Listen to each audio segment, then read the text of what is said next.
నేను మీ జర్నలిస్ట్ సిద్ధు.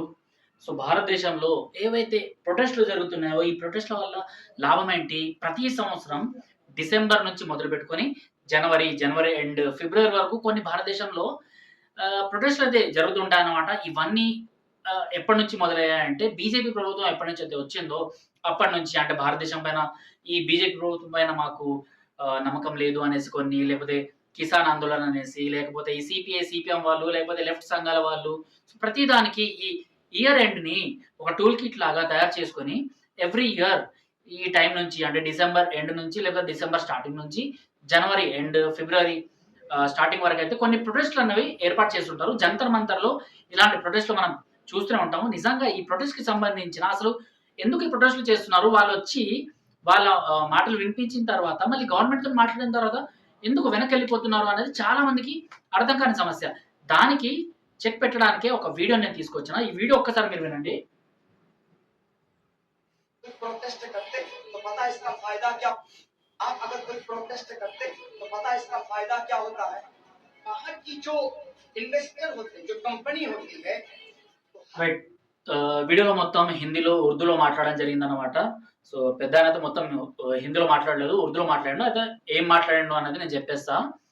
అయితే భారతదేశంలో ఏదైతే ధర్నా చౌక్‌లో ఈ ప్రొటెస్ట్‌లు ఏవైతే జరుగుతున్నాయో, సో వాటిలో నేను ఒక్కడిని వెళ్లి నిలబడితే, అంటే యాస్ ఎ ముస్లిమ్‌గా అక్కడికి వెళ్లి నిలబడితే నాకొచ్చిందేముంది? అసలు నేను నిలబడినా నిలబడకపోయినా నాకు ప్రాబ్లమ్ లేదు కదా! అనేసి మీరు అనుకోకండి. ఎందుకంటే మీరు గనక అక్కడ నిలబడితే, సో ఏదైతే ఈ ధర్నా చౌక్‌లో చేసే ధర్నాలు, లేకపోతే ఈ ప్రొటెస్ట్‌లు ఏవైతే ఉంటాయో, సో వీటిని ఆల్ ఓవర్ వరల్డ్‌గా ప్రతి ఒక్కరు చూస్తూనే ఉంటారు. అండ్ చూస్తున్నప్పుడు ఈ దేశం పైన ఇన్వెస్ట్ చేయాలి, ఇక్కడి స్టాక్ మార్కెట్‌లో ఎవరైనా ఇన్వెస్ట్ చేయాలి అనుకుంటే ఫలానా ప్లేస్‌లో, ఢిల్లీలో, ముంబైలో, లేకపోతే చెన్నైలో, హైదరాబాద్‌లో, ఇక్కడ బెంగుళూరు లాంటి సిటీస్‌లో, లేకపోతే ఏ సిటీలోనే కానివ్వండి.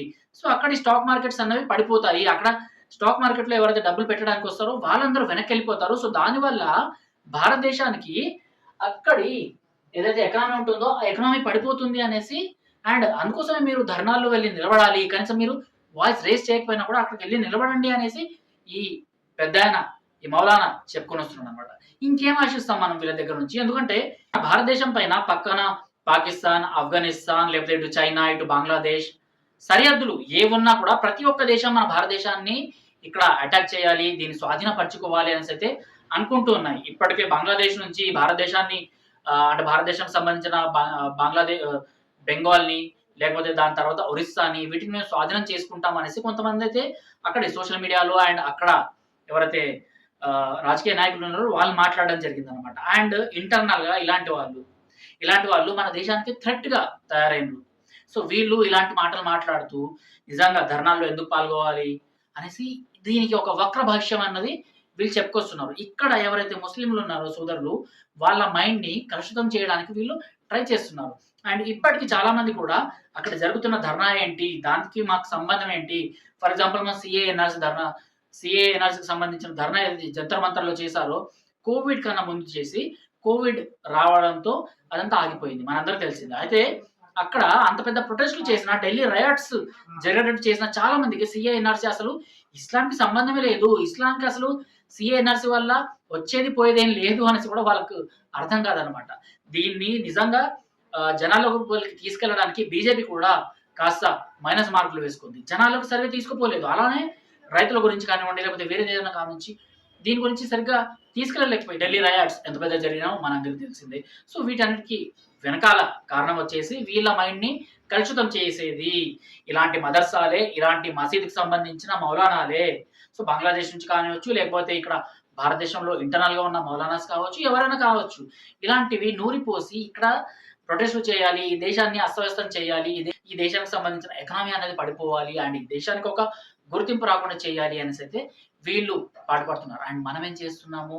పెట్రోల్ రేట్ పెరిగింది, లేకపోతే ఉల్లిపాయల రేట్లు పెరిగాయి, లేకపోతే మా ఇంట్లో రేషన్ అయిపోయింది. సో టమాటాల రేట్లు పెంచేసిన తర్వాత మేము అసలు ఏం తినాలనేసి ఇలాంటివి మనం మాట్లాడుకుంటున్నాం అనమాట. మన దేశానికి మనం సపోర్ట్‌గా నిలబడాలా? వద్దా? అన్నది ఆలోచించాల్సిన మనము ఇలాంటి వాళ్ళ ట్రాప్‌లో పడుతున్నాం. సో ఇప్పటికైనా మనం ఆలోచించాలి. అసలు మన దేశాన్ని అస్తవ్యస్తం చేయడానికి, నాశనం చేయడానికి ఎక్కడో బయట నుంచి కాదు, లోపలి ఇంటర్నల్ కొంతమంది ఎనిమీస్, స్లీపర్ సెల్స్ ఇలా వర్క్ చేస్తున్నారు అని.